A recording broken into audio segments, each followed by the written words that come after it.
फकीर आदमी है, झोला लेके चल पड़ेंगे जी। लेकिन पूरी दुनिया में आपने ऐसा कोई फकीर देखा है जो 1,40,000 का चश्मा लगाता हो, खुद घूमते हैं 12 करोड़ की मर्सिडीज में, मतलब भिक्षा मांगकर यहाँ पर फॉरेन टूर भी कर लिए और डिजिटल कैमरा भी खरीद लिया डिजिटल कैमरा के रिलीज होने से पहले। और नरेंद्र मोदी अपने आप को गरीब ही नहीं, बहुत गरीब परिवार का बताते हैं। मित्रों, मैं बचपन में रेल के डिब्बे में चाय बेचता था। वाह, क्या फकीरी है। वो भगवान है हमारे, हम उनकी पूजा करते हैं। सच तो ये है दोस्तों कि ये लोग हमारे हिंदू धर्म को ही तोड़ने मरोड़ने लग गए अपने नफरतखोर एजेंडा को फैलाने के लिए। नमस्कार दोस्तों, जर्नलिस्ट अनिल यादव एक बीजेपी वर्कर मंगल वाजपेयी से बात कर रहे थे कानपुर में। मंगल एक लोडर का काम करते हैं, यानी गाड़ियों में सामान चढ़ाने का काम करते हैं। क्या नाम बताए? योगी साहब, मेरा मंगल वाजपेयी। मंगल वाजपेयी है, यहाँ लोडर का काम करवाते हैं। साथ ही साथ ये बीजेपी एमएलए महेश त्रिवेदी के लिए वॉलंटियर भी करते हैं। ये उम्मीद जता रहे थे कि बीजेपी इस बार 400 पार करेगी। चुनाव में किसका माहौल है? बीजेपी जीतेंगी, बीजेपी जीतेगी 400 के ऊपर। लेकिन जैसे जैसे बात आगे बढ़ती है, मंगल अपनी परेशानियों के बारे में बताते हैं। वो बताते हैं कि उनके पास बिजली नहीं है, सीवर की व्यवस्था नहीं है। हमारे पास बिजली नहीं है घर में, हमारे पास लैट्रिन घर में नहीं है, हमारे पास सीवर व्यवस्था नहीं है। उन्होंने बीजेपी एमएलए महेश त्रिवेदी को कई बार कहा, हमने महेश त्रिवेदी से भी कई बार कहा कि 20 फुट पाइप पड़ना है, तो अगर पड़ जाए तो हमारे घर की सीवर व्यवस्था बन जाए। नहीं बन पाई। उन्हें कुछ भी नहीं मिला और ना ही उन्हें कुछ मिलने की उम्मीद है। त्याग तपस्या की मूर्ति है कि कुछ नहीं मिला, लेकिन उसके बावजूद कोई शिकायत नहीं है और ना कोई उम्मीद है मिलने की, और ना उम्मीद है मिलने की। लेकिन फिर भी वो खुद को भाजपा का भक्त कहते हैं। लेकिन ये तो कहा जाता है ना कि भूखे पेट ना होए भजन गोपाला। इस पर मंगल वाजपेयी जवाब देते हैं कि ऐसा कुछ नहीं है, आदमी बालू खाकर भी पेट भर सकता है, यानी कि मिट्टी खाकर भी पेट भर सकता है। सब हो जाता है अगर संत चाह लेगा। अगर संत चाह लेगा तो सब हो जाता है। बालू खा के पेट भर लेता है। इन्हें कोई शिकायत नहीं है। प्रधानमंत्री मोदी को ये परमात्मा मानते हैं, उनकी पूजा करते हैं। ऐसा कैसे हो सकता है कि एक पॉलिटिशियन को लेकर लोग इतने अंधे हो गए हैं? और ये इकलौते नहीं है, मैंने पिछले वीडियो में आपको उसके कई और उदाहरण दिए थे। बीजेपी के टिकट पर तो कुत्ता भी खड़ा हो जाए हम जिता देंगे। ये सच है, अगर कुत्ता भी आएगा उसको भी जिताएंगे। ये तो फिर अंधविश्वास नहीं, भक्त हैं, अंधविश्वास नहीं है, हम भक्त हैं। नहीं, महंगाई मेरे हिसाब से कोई ज्यादा नहीं हुई। अब मैं 10 साल से बनियान नहीं पहन रहा, देखो आप। वो भगवान है हमारे, हम उनकी पूजा करते हैं। ऐसा हुआ है इमोशनल मैनिपुलेशन और ब्रेन वॉशिंग की वजह से। एक बड़े स्केल पर देश में लोगों का ब्रेन वॉश किया गया है, और जो माफिया यहाँ पर ब्रेन वॉश कर रहा है लोगों का, वो 4 डिपार्टमेंट्स पर काम करता है। पहला डिपार्टमेंट लोगों में गर्व और अहंकार भरता है कि आप महान हो क्योंकि आप हिंदू धर्म में पैदा हुए। दूसरा डिपार्टमेंट आपको एहसास दिलाता है विक्टिमाइजेशन का, कि सदियों से, 1000 सालों से आपके पूर्वज विक्टिम बनकर रहे थे। तीसरा डिपार्टमेंट आपके अंदर डर भरता है कि आपको खतरा है उन लोगों से। और चौथा डिपार्टमेंट यहाँ नरेंद्र मोदी को मसीहा बनाता है कि सिर्फ नरेंद्र मोदी ही आपको बचा सकते हैं। पहले 3 डिपार्टमेंट्स की मैं 3 अलग अलग वीडियोस में ऑलरेडी बात कर चुका हूं। अब वक्त है इस चौथे डिपार्टमेंट को एक्सपोज करने का। नरेंद्र मोदी की कल्ट ऑफ पर्सनैलिटी, कैसे इनके इतने सारे फेलियर्स के बाद भी लोगों को इमोशनली मैनिपुलेट किया जाता है कि लोग इन्हें भगवान मान बैठे। आइए जानते हैं आज के इस वीडियो में।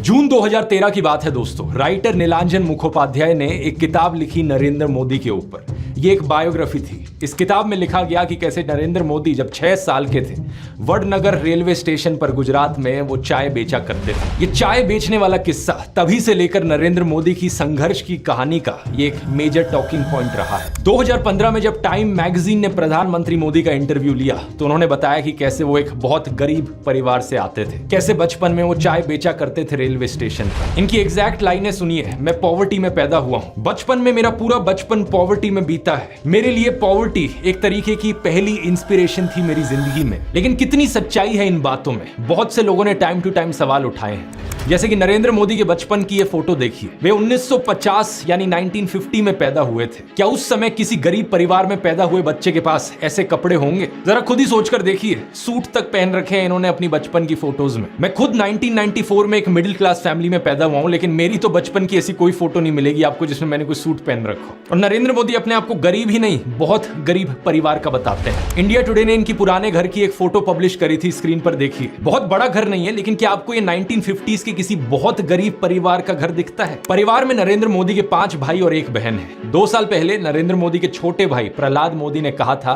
कि उन 5 भाइयों में से जिसका नंबर लगता था वो मदद करने चले जाता था। उनके पिता ने पूरी जिंदगी चाय बेची। उन 5 भाइयों और एक बहन को बड़ा किया, इसलिए नरेंद्र मोदी को चाय बेचने वाले का बेटा कहना चाहिए। ये पत्रकारों की गलती है। सब भाइयों ने चाय बेची है, मेरे पिता ने पूरी जिंदगी चाय बेची, पूरी जिंदगी। इसीलिए कहा जाए तो चाय बेचने वाले का बेटा कहना चाहिए, चाय बेचने वाला नहीं कहना चाहिए। ये पत्रकारों की गलती है। 2014 में कांग्रेस नेता अहमद पटेल ने कहा था कि नरेंद्र मोदी कभी चाय वाला नहीं थे, बल्कि वो एक कैंटीन ठेकेदार थे। अब कांग्रेस की बात पर कितना यकीन किया जाए नहीं किया जाए, लेकिन 2021 में बीजेपी ने भी ये कैंटीन वाली चीज अनइंटेंशनली एक्नॉलेज करी थी। रेलवेज मिनिस्टर अश्विनी वैष्णव ने इंस्ट्रक्ट किया ऑफिशियल्स को कि वो वडनगर रेलवे स्टेशन पर एक कैंटीन को ब्यूटीफाई करें। इंडिया टुडे के आर्टिकल में यह क्लियरली लिखा हुआ है और इसके नीचे एक फोटो भी लगी है इस टी स्टॉल / कैंटीन की, जो नरेंद्र मोदी के पिता चलाया करते थे। हाल ही में लिखे गए CNN के इस आर्टिकल को देखिए। नीलांजन मुखोपाध्याय खुद कहते हैं कि मोदी की जो पॉवर्टी की कहानी है वो ग्रॉसली एग्जैजरेटेड है, यानी कि बहुत बढ़ा चढ़ा कर लोगों को बताई गई है। इतना ही नहीं, एक दूसरे आर्टिकल में नीलांजन बताते हैं कि नरेंद्र मोदी के पिता के पास इतने पैसे थे कि वो मोदी और उनके भाइयों को स्कूल भेज पाए, और स्कूल जाने का मतलब था कि वो कहीं और फुल टाइम काम नहीं कर सकते थे, बस वो स्कूल के बाद अपने पिता का हाथ बटाया करते थे। ये सब सुनकर एक बहुत बड़ा सवाल आपके मन में आएगा कि ऐसी कहानियों को क्यों बढ़ा चढ़ा कर हमें बताया जाता है। नीलांजन कहते हैं ऐसा इसलिए किया जाता है ताकि इंडियन पब्लिक को एक आइडिया बेचा जा सके। मित्रों, मैं बचपन में रेल के डिब्बे में चाय बेचता था और आज आपके सामने खड़ा हूं।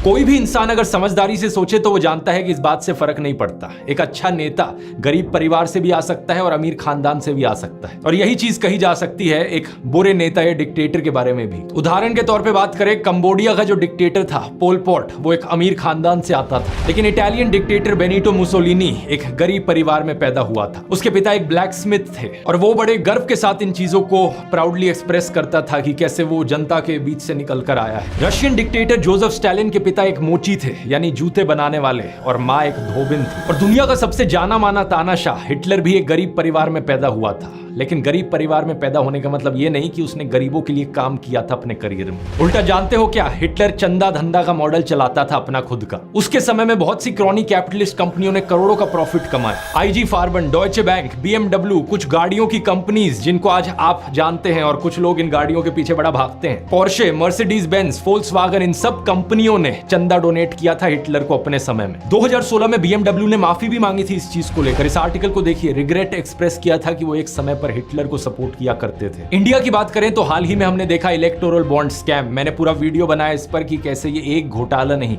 बल्कि घोटालों का भंडार था। बहुत सी कंपनियों को इससे फायदा हुआ और आम जनता को नुकसान। पिछले 10 सालों में प्रधानमंत्री मोदी के मित्र जैसे कि गौतम अडानी भरपूर तरीके से अमीर बनते रहे और देश के 80 करोड़ गरीब लोगों को 5 किलो मुफ्त अनाज लेने पर मजबूर कर दिया गया। बेरोजगारी और महंगाई ने गरीब लोगों की कमर तोड़कर रख दी है आज के दिन। अब तो ऐसी सिचुएशन आ चुकी है कि नरेंद्र मोदी खुद को गरीब परिवार का बताते हुए जिन राहुल गांधी को एलीट वर्क का प्रोजेक्ट करते थे, युवराज कहते थे, आज वही राहुल गांधी खुल्लम खुल्ला गरीबों को कह रहे हैं कि वो गरीबों के हैं और नरेंद्र मोदी अडानी अंबानी जैसे अमीर सेठों के हैं। अडानी को बिना मजदूरी बिना कुछ लाखों करोड़ रुपए देते हैं तो कहते देखो देखो देखो विकास हो रहा है।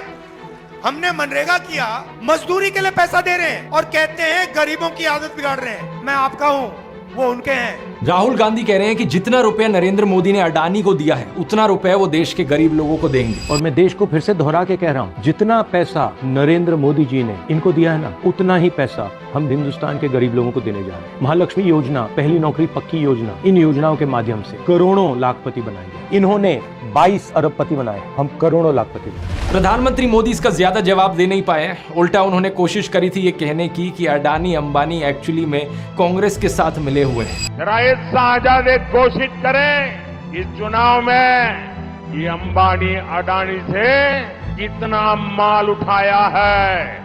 मार्च में आई इस रिपोर्ट को देखिए, भारत में इनकम इनइक्वालिटी 100 साल में सबसे ज्यादा हो गई है। इतनी बुरी हालत अंग्रेजों के जमाने में भी नहीं होती थी। ऐसे में अगर राहुल गांधी ने संकल्प लिया कि अगले 5 सालों में वो सभी 22 करोड़ गरीब लोगों को गरीबी से निकाल देंगे तो इसमें क्या गलत किया। लेकिन पीएम मोदी इस बात पर भी तंज कसने लगे। उनके पास खुद कोई अपना विजन नहीं है। 80 करोड़ लोगों के हाथ में कटोरा पकड़ा दिया और अगले 5 सालों के लिए यही 5 किलो अनाज वाली स्कीम एक्सटेंड कर दी। ना रोजगार का कोई प्लान बताया है, ना महंगाई कंट्रोल कैसे होगी ये बताया, ना गरीबी कैसे हटेगी ये बताया। और जब राहुल गांधी ने सबके लिए रोजगार की बात करी तो प्रधानमंत्री मोदी उनका मजाक उड़ाने लग गए। कांग्रेस के शाहजादे ने अभी घोषणा की, आप भी सुन करके हंसोगे। सुनाऊं? जोरों से हंसना पड़ेगा आपको।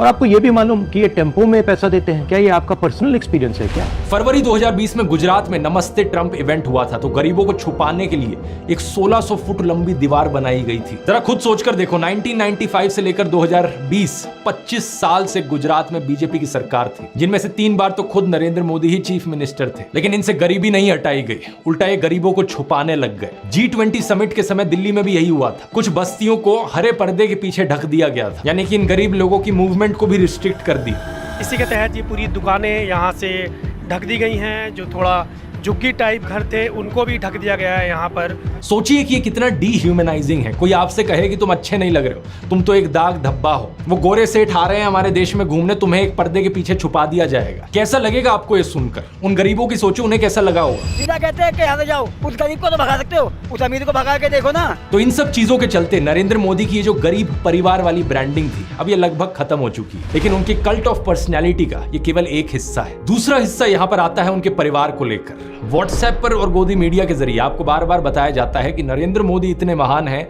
क्योंकि उन्होंने देश के लिए अपने परिवार को छोड़ दिया, अपनी पत्नी को छोड़ दिया। देखो, वैसे ये एक पर्सनल मामला है, किसी पति पत्नी की आपस में ना बने, ये कोई बड़ी चीज नहीं है, बहुत से लोगों के साथ ऐसा होता है। लेकिन यही लोग खुद इस पर्सनल बात को बीच में लाते हैं, इसे अचीवमेंट के तौर पर दिखाने के लिए। देश के लिए पत्नी को छोड़ दिया, कुछ सेंस है इस बात का? पूर्व प्रधानमंत्री लाल बहादुर शास्त्री जी ने तो अपनी पत्नी को नहीं छोड़ा, तो क्या वो देश के लिए काम नहीं कर पाए? महात्मा ज्योतिबा फूले की पत्नी सावित्रीबाई फूले के बारे में तो सब जानते हैं, क्या उन्होंने देश के लिए महान काम नहीं किया? आपने अगर रामलीला देखी है तो उसमें भी देखा होगा कि कैसे सीता जी ने भी भगवान राम का साथ दिया वनवास में, और राम ने उन्हें बचाने के लिए क्या क्या नहीं किया।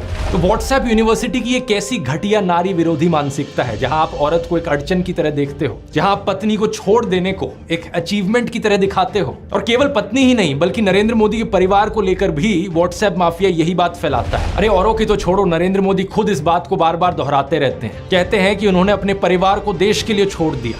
मेरे देशवासियों, मैंने घर, परिवार, सब कुछ देश के लिए छोड़ा है। पंजाब केसरी अखबार ने तो उनकी चरण वंदना करते हुए उनकी तुलना भगवान बुद्ध और महावीर जैन से कर डाली। लेकिन इन लोगों से मैं पूछना चाहता हूं, कभी भगवान बुद्ध ने अपना घर छोड़कर ऐसे बयान दिए क्या? सम्माननीय आदरणीय दीदी, आदरणीय दीदी, ओ दीदी।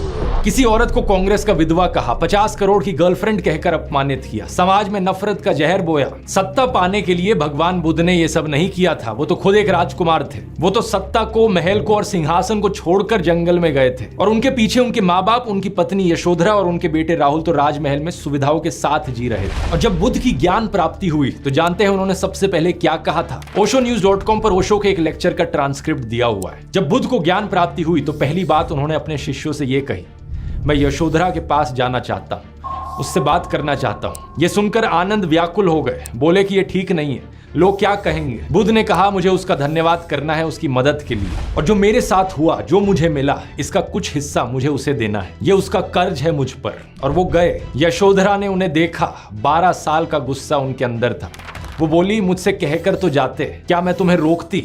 इतना भी विश्वास नहीं था मुझ पर। बुद्ध ने माफी मांगी, ये कहा कि मैं नासमझ था, अब समझ आई तो वापस आया हूं। सुनो, कुछ अद्भुत हो गया है। मेरा पहला दायित्व तुम्हारे प्रति है, इसलिए वह अनुभव तुम्हारे साथ साझा करूंगा। यशोधरा की आंखों से आंसू झरने लगे। आप प्रधानमंत्री मोदी का इंस्टाग्राम अकाउंट देखिए जरा। प्रियंका चोपड़ा और निक जोनस की वेडिंग रिसेप्शन में गए, उन्हें बधाई दे रहे हैं। इस वीडियो को देखिए, विराट कोहली और अनुष्का शर्मा के वेडिंग रिसेप्शन पे जाकर उन्हें गुलाब दे रहे हैं। मलयालम एक्टर सुरेश गोपी की बेटी की शादी में गए। टाइम्स नाउ की एंकर नविका कुमार के बेटे की शादी में गए। मुकेश अंबानी ने हॉस्पिटल खोला तो वहां बधाई देने पहुंच गए। इस न्यूज आर्टिकल को भी देखिए, नरेंद्र मोदी ने गौतम अडानी के बेटे करण की ग्रैंड एंगेजमेंट सेरेमनी को भी अटेंड किया। तो बॉलीवुड सेलिब्रिटीज और अमीर सेठों की शादियों में जाने के लिए बहुत समय है इनके पास। हालांकि इसमें कुछ गलत नहीं है, इनकी मर्जी अगर ये जाना चाहें तो। लेकिन सवाल यहाँ पर ये, क्या केवल अपने भाइयों और परिवार को ही छोड़ना पड़ता है क्या देश के लिए? एबीसी के इस आर्टिकल को देखिए। अवनी दास रिपोर्ट करती हैं कि अक्टूबर 2023 में मोदी परिवार उनके भतीजे की शादी के लिए इकट्ठा हो रहा था, लेकिन एक इंसान वहां से गायब थे। नरेंद्र मोदी।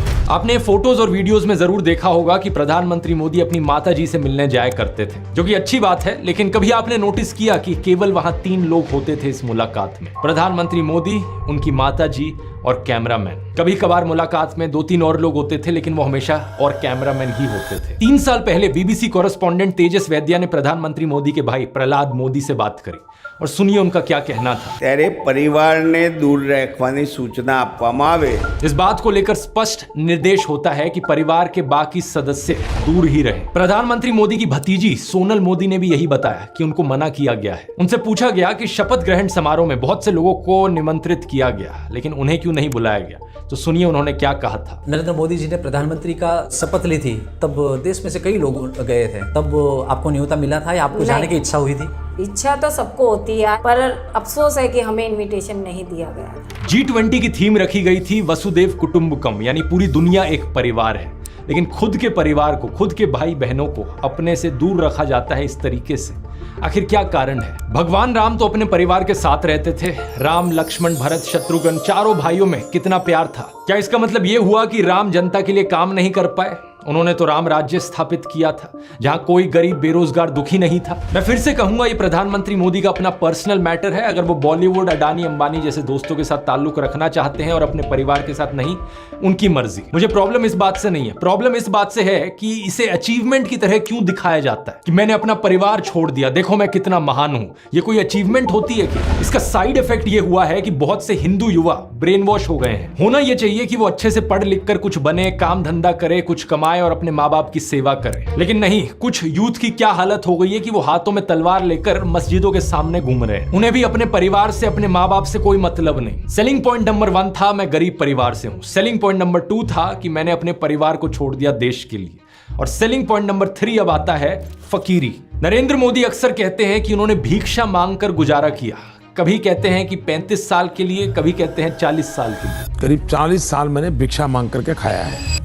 मैं 35 साल तक भिक्षा मांग करके खाया था। चलो इतनी तो बोलने में गलती हो सकती है, 35 साल हो, 40 साल हो, लोग अक्सर भूल जाते हैं। लेकिन सवाल ये कि वो एमएलए पहली बार बने 2002 में, तब उनकी उम्र होगी 52 इयर्स। लेकिन उससे पहले 90s में ही पता नहीं कैसे उन्होंने फॉरेन टूर्स कर लिए। ये फोटोज देखो उनकी, आईफिल टावर के सामने पेरिस में, व्हाइट हाउस के सामने अमेरिका में, हॉलीवुड के सामने, लंदन गए, वो मलेशिया गए। क्या 40 साल भिक्षा मांगकर इतने पैसे कमाए जा सकते हैं कि फॉरेन के टूर्स कर ले 90s में?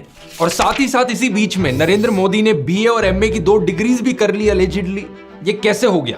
आप ही बताओ दोस्तों। साल 1990 में डायकाम मॉडल 1 रिलीज हुआ था, जो कि यूएस में लॉन्च होने वाला दुनिया का पहला कमर्शियली अवेलेबल डिजिटल कैमरा था। लेकिन प्रधानमंत्री मोदी अपने इंटरव्यू में बताते हैं कि उन्होंने पहली बार डिजिटल कैमरा 1987 या 1988 में यूज किया था। मैंने पहली बार डिजिटल कैमरा का उपयोग किया था 87-88 में शायद। मतलब भिक्षा मांगकर यहाँ पर फॉरेन टूर भी कर लिए और डिजिटल कैमरा भी खरीद लिया डिजिटल कैमरा के रिलीज होने से पहले। वाह क्या फकीरी है। वाह मोदी जी, वाह वाह। अपनी कलम को गिरवी रख चुका एक गीतकार कहता है कि फकीरी है आपके स्वभाव में। एक फकीरी है आपके स्वभाव में। कभी नरेंद्र मोदी खुद ही कहते हैं कि हम तो फकीर आदमी हैं, झोला उठाकर चल पड़ेंगे। अरे हम तो फकीर आदमी हैं, झोला लेके चल पड़ेंगे जी। लेकिन पूरी दुनिया में आपने ऐसा कोई फकीर देखा है जो 1,40,000 का चश्मा लगाता हो, अपनी बूढ़ी माँ को नोटबंदी के लिए लाइन में खड़ा कर दिया और खुद घूमते हैं 12 करोड़ की मर्सिडीज में? एक तरफ तो शास्त्री जी जैसे प्रधानमंत्री देखे हैं देश ने। बताया जाता है कि उनके पास सिर्फ 2 धोती और 2 कुर्ते हुआ करते थे। कुर्ता फटकर इस्तेमाल करने लायक ना रहे तो उसे भी रुमाल बना लेते थे लाल बहादुर शास्त्री जी। लेकिन प्रधानमंत्री मोदी की यूएस विजिट की इन फोटोज को देखिए, एक दिन में 4 बार कपड़े बदलते हैं। द प्रिंट में लिखे गए इस आर्टिकल को देखिए। उत्तराखंड और हिमाचल जाते हुए प्रधानमंत्री मोदी ने 8 घंटे में 4 बार कपड़े बदले। इस टाइम्स ऑफ इंडिया के आर्टिकल को देखिए। प्रधानमंत्री मोदी गंगा आरती करने गए तब भी कपड़े बदलते जा रहे हैं। हुबली टाइम्स वालों ने तो इनकी फैंसी ड्रेस का एक पूरा कोलाज बना दिया। इंडिया टुडे ने भी इनकी 22 हेड गियर्स की कलेक्शन दिखाई है इस आर्टिकल में। और इस इंडियन एक्सप्रेस के कोलाज को भी देखिए। अगर ये फकीरी वाली बात भी नहीं बैठती लोगों में, तो इस सब के बाद अगला हथियार आता है कि इनको भगवान का अवतार ही बना दो। ये एक बार नहीं, 2 बार नहीं, बल्कि कितनी बार कितने नेताओं ने बार बार प्रधानमंत्री मोदी को भगवान से कंपेयर किया है। और मोदी जी भारत के लिए भगवान का वरदान बन के आए हैं। भगवान ने ही मनुष्य के रूप में नरेंद्र मोदी जी के रूप में अवतार लिया। हमारे माननीय प्रधानमंत्री जो खुद भगवान स्वरूप है, मोदी जी के रूप में श्री रामचंद्र ने जन्म लिया है। मोदी जी है ना साक्षात भगवान महाकाल जी का अवतार है। मोदी राम और अमित शाह कृष्ण। अरे कुछ लोग तो मंदिर भी बनाने लग गए। पुणे में एक बीजेपी वर्कर ने नरेंद्र मोदी के लिए मंदिर बना दिया, गुजरात में इनका एक मंदिर बना, तमिलनाडु में इनके लिए एक मंदिर बना। क्या मजाक चल रहा है ये इकलौते नेता नहीं है जिन्हें भगवान से कंपेयर किया जाता है। एक समय पर एडोल्फ हिटलर को भी जीसस से कंपेयर किया जाता था। राजनीति में हिटलर की एंट्री की तुलना की जाती थी जीसस के रिजरेक्शन से। लेकिन उस समय यह सवाल उठा कि ये बात जमेगी कैसे। जीसस तो शांति की मूर्त थे, सूली पर भी चढ़ाया गया उन्हें, तब भी उनके दिल में कोई नफरत नहीं थी। बोले कि हे भगवान उन्हें माफ करना। जबकि हिटलर तो नफरत का सौदागर था, तो कैसे जीसस का इस्तेमाल किया जाए नफरत फैलाने के लिए और हिटलर को उससे भी कंपेयर किया जाए। इसके लिए हिटलर और नाजी लोगों ने बाइबल को ही बदल डाला। मजाक नहीं कर रहा, ओल्ड टेस्टामेंट जो थी बाइबल की उसे ही हटा दिया गया उनके समय में। जीसस को इस तरीके से चित्रित किया गया कि वो ऐसा लगे कि वो यहूदियों के खिलाफ लड़ने वाले एक फाइटर हो। सिमिलरली बीजेपी के लोग बार बार नरेंद्र मोदी को भगवान का अवतार करके पुकारते हैं। लेकिन यहां भी दिक्कत वही आ जाती है कि नरेंद्र मोदी तो नफरत फैलाते हैं, लेकिन श्री राम की सूरत में दिखती है विनम्रता, सौम्यता, करुणा। राजा रवि वर्मा की इस आइकॉनिक पेंटिंग को देखिए, राम दरबार, जो कि हमारे देश के करोड़ों घरों में लगी हुई है। इस प्रॉब्लम का समाधान ढूंढने के लिए इनके लोगों ने राम की सूरत बदलनी शुरू कर दी। पिछले कुछ सालों में आपने देखा होगा ये एंग्री हनुमान और एंग्री राम की आइकॉनोग्राफी गाड़ियों के पीछे इसे लगाया जाता है, ये दर्शाने के लिए कि ये है असली में भगवान राम। चरित्र ही बदल दो भगवान का। रामायण में मुसलमानों का कोई जिक्र नहीं है, लेकिन इन लोगों ने रामायण को भी तोड़ मरोड़ दिया अपने नफरतखोर एजेंडा के लिए। 2016 में एक बीजेपी एमपी ने कहा कि मुसलमान तो रावण के डिसेंडेंट्स हैं। व्हाट्सएप माफिया वालों ने हमारे हिंदू स्क्रिप्चर्स में एक झूठा कोट इंसर्ट कर दिया, धर्म हिंसा तथैवच। जो चीज किसी वेद पुराण में नहीं थी, किसी रामायण महाभारत में नहीं थी, इन्होंने जबरदस्ती अपना नफरतखोर एजेंडा बीच में घुसा दिया उसके। धर्म हिंसा तथैवच, आपको जान करके आनंद होगा कि ये किसी भी ग्रंथ में कहीं पर भी नहीं लिखा हुआ है। और इससे आपके रोंगटे भी खड़े हो जाने चाहिए कि ये कौन सी सेंट्रलाइज्ड कॉन्स्पिरेसी यूनिट है जो इतनी बड़ी बड़ी साजिशें करती है कि जो बात धर्म ग्रंथ में लिखी भी नहीं हुई है उसको संस्कृत में लिख करके उसको चारों तरफ व्हाट्सएप से और दूसरे जरियों से फैला देती। सच तो यह है दोस्तों कि ये लोग हमारे हिंदू धर्म को ही तोड़ने मरोड़ने लग गए अपने नफरतखोर एजेंडा को फैलाने के लिए। लेकिन अब बहुत से हिंदुओं को इनका एजेंडा समझ में आ गया है। इस तरीके का हमारे धर्म के साथ खिलवाड़ करना लोगों को अच्छा नहीं लग रहा है, इसलिए ये कार्ड भी अब फेल होता जा रहा है। तो इन बीजेपी वालों ने क्या सोचा कि अवतार से एक लेवल नीचे इन्हें सर्वगुण संपन्न शक्तिमान दिखाया जाए। क्या सीन है, वाह क्या सीन है। लेकिन किसी को यहां शक्तिमान बनाने का सबसे आसान तरीका है कि दूसरी साइड वाले की इमेज नीचे गिराओ। इसलिए इनके आईटी सेल ने राहुल गांधी को पप्पू बना दिया। व्हाट्सएप पर इनकी आधी अधूरी क्लिप्स तोड़ मरोड़ के दिखाई जाने लगी कि जैसे राहुल गांधी में तो कोई समझ ही नहीं है, वो तो बिल्कुल बेवकूफ इंसान है। लेकिन सच्चाई यह है कि पिछले 10 साल में पीएम मोदी ने एक भी प्रेस कॉन्फ्रेंस नहीं करी, कोई अनस्क्रिप्टेड इंटरव्यू नहीं किया, जबकि राहुल गांधी ने दिल्ली यूनिवर्सिटी से लेकर हार्वर्ड यूनिवर्सिटी तक लेक्चर दिए हैं। लोगों से ढेर सारी हर साल 2 साल अनस्क्रिप्टेड इंटरैक्शंस की हैं। ये बात सही है कि उनकी कुछ फनी क्लिप्स जरूर हैं जहां उनके मुंह से कुछ उलट पुलट निकल गया। This morning I got up at night. लेकिन ऐसी क्लिप्स तो नरेंद्र मोदी की भी बहुत है। तीसरा कहा था विमेन डेवलपमेंट की मैंने बात कही थी, मैं कब हो गया ये? नरेंद्र मोदी वही हैं जो नाले से निकलने वाली गैस से चाय बनाने की बात करते हैं। कहते हैं कि पसीने से मुंह पोंछ लेता था तो ग्लो आ जाती थी। कभी ये क्लाइमेट चेंज को डिनाई करते हैं कि गर्मी नहीं बढ़ रही बल्कि हमारी गर्मी सहने की शक्ति कम हो रही है, तो कभी ये बादलों से रेडार का सिग्नल रोकने की बात करते हैं। लेकिन मैंने कहा इतने क्लाउड है, बारिश हो रही है, तो एक बेनिफिट है कि हम राडार से बच सकते हैं। एक तो जानते नहीं है, ऊपर से अहंकार इतना कि अपने अज्ञान का भी एहसास नहीं। एक दफा मोदी दूसरे देश में गए थे, वहां भारत का राष्ट्रीय गान चल रहा था और ये बीच में ही चलने लगे। ऐसी गलती किसी से भी हो सकती है, लेकिन बात मैं यहां पर यह बताना चाह रहा हूं कि प्रधानमंत्री मोदी की भी फनी क्लिप्स बहुत सारी हैं। दूसरों को पप्पू बोलने से पहले अपनी क्लिप्स पर नजर डाल लो। पप्पू को हारने का डर लग रहा है, पप्पू को नहीं बनाएंगे। और अभी तो एक बहुत बेहतरीन मौका मिला है। हमारे फॉर्मर सुप्रीम कोर्ट के जजेस ने राहुल गांधी और नरेंद्र मोदी दोनों को एक 1-on-1 डिबेट के लिए इनवाइट किया है। राहुल गांधी तो इस इनविटेशन को ऑलरेडी एक्सेप्ट कर चुके हैं, लेकिन नरेंद्र मोदी अभी भी चुप है।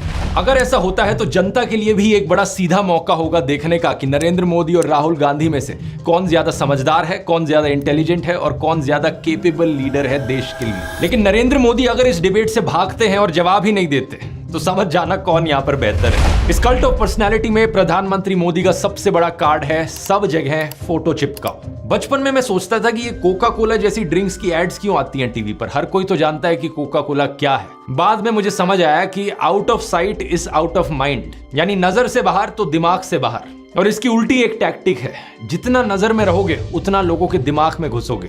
अखबार पर नरेंद्र मोदी, रेडियो पर नरेंद्र मोदी, टीवी चैनलों पर नरेंद्र मोदी, फेसबुक पर नरेंद्र मोदी, पेट्रोल पंप की होर्डिंग्स पर नरेंद्र मोदी, सड़क पर पोस्टर छपे हैं, गूगल एड्स पे करोड़ों खर्च करके अपना चेहरा दिखा रखा है, हर एक सरकारी स्कीम के इश्तिहार पे। अरे ये सब तो छोड़ो, कोविड वैक्सीन के सर्टिफिकेट पे भी नरेंद्र मोदी। सेल्फी पॉइंट्स तक बना डाले इन्होंने जगह जगह। 2022 की इस रिपोर्ट को देखिए। आईएनबी मिनिस्ट्री ने बताया कि सरकार ने 8 सालों में 6400 करोड़ से ज्यादा रुपए खर्च किया एडवर्टाइजमेंट्स पर। हर रोज का 71 लाख रुपए तो अखबारों में ऐड देने में लगा दिया। और ये सब तो सरकारी पैसे से चलने वाली एड्स थी। इसके अलावा जो पार्टी फंड से चलने वाली एड है वो अलग, और गोदी मीडिया के एंकर जो दिन रात चाटुकारिता करते हैं वो अलग। हर जगह नरेंद्र मोदी। एक गायक थे जिम मॉरिसन, उन्होंने कहा था कि जो मीडिया को कंट्रोल करता है वो दिमाग को कंट्रोल करता है। लेकिन एक और सिंगर थे बॉब मार्ले, उन्होंने कहा था कि हर वक्त हर किसी को बेवकूफ नहीं बनाया जा सकता। और अब यही हो रहा है कि हर तरफ मोदी का चेहरा देखकर लोग उकता गए हैं। और ये जो वॉर रुकवाने वाली कहानियां हैं, इन पर पूछा जा रहा है कि इतनी ही वॉर रुकवाने वाले हो तो मणिपुर की हिंसा क्यों नहीं रुकवा देते। इलेक्ट्रॉन बॉन्ड का पैसा है, कहीं तो यूज होगा। किसी एक्टर को उठा के बेटी बना देंगे, पापा ने वॉर रुकवा दी, पापा मणिपुर के दंगे क्यों नहीं रुकवाते। लोग पूछ रहे हैं कि भारत में सब चंगा सी है तो 2022 में सब रिकॉर्ड तोड़ते हुए 2.25 लाख लोगों ने भारतीय नागरिकता क्यों छोड़ दी। इस मोदी मैजिक के खत्म होने का सबसे बड़ा सबूत यही है कि बीजेपी को दूसरी पार्टियों के उन नेताओं को अपनी पार्टी में लाना पड़ रहा है जिन पर भ्रष्टाचार के एक से बढ़कर एक आरोप लगे। अगर मोदी मैजिक अब सही में बचा होता तो मोदी के नाम से ही चुनाव जीता जा सकता था। इन बाहर के नेताओं को लाने की जरूरत नहीं थी अपनी पार्टी में। ये झूठ, डर और नफरत फैलाने की जरूरत नहीं थी। इस वीडियो में तो मैंने आपको नरेंद्र मोदी का वो चेहरा दिखाया है जो व्हाट्सएप माफिया आपको दिखाता रहता है। अगले वीडियो में मैं आपको दिखाऊंगा उनका असली चेहरा, उनके माइंड में क्या क्या चलता रहता है। यहां मैं आप लोगों को धन्यवाद करना चाहूंगा क्योंकि आप लोग इतने जज्बे के साथ इनकी इस झूठ और नफरत की फैक्ट्री को तबाह करने में लगे हुए हो। हमारे इस मिशन 100 करोड़ पर लगे रहिए। ये देखकर खुशी होती है कि किसी का कमेंट आता है ये कहते हुए कि आपने एक वीडियो को 850 लोगों के साथ शेयर किया व्हाट्सएप पर। कहीं पता चलता है कि प्रोजेक्टर स्क्रीन पर दिखाकर आप वीडियो चला रहे हो राजस्थान की गलियों से लेकर वेस्ट बंगाल तक। किसी ने टीवी लगा दिया बाहर मुंबई में ताकि लोगों तक सच पहुंचाया जा सके। इसी तरीके से लगे रहो। हमें देश के लोकतंत्र को बचाना है, देश के संविधान को बचाना है। वोट करने जरूर जाना और अपने आसपास के 10 लोगों को कन्विंस करना वोट करने के लिए। वोट करना इस नफरत और झूठ के खिलाफ। मुझे यकीन है कि हम इकट्ठे मिलकर देश को बचा लेंगे। अगर आपने इस ब्रेन वॉशिंग माफिया के चारों डिपार्टमेंट्स के बारे में पहली बार सुना है तो इस वीडियो को जरूर देखिए। यहां पर मैंने शुरुआत से समझाया था पहले डिपार्टमेंट के बारे में, क्लिक करके देख सकते हैं। इनकलाब जिंदाबाद। जय हिंद।